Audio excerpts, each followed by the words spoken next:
Hello everyone, আজকে একটা ফাটাফাটি অভিনব বাঙালি থালি শেয়ার করব।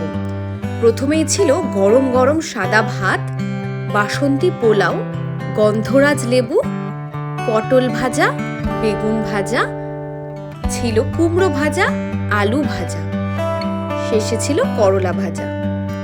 এবারে নিয়ে নেব চিংড়ি মাছের বাটা।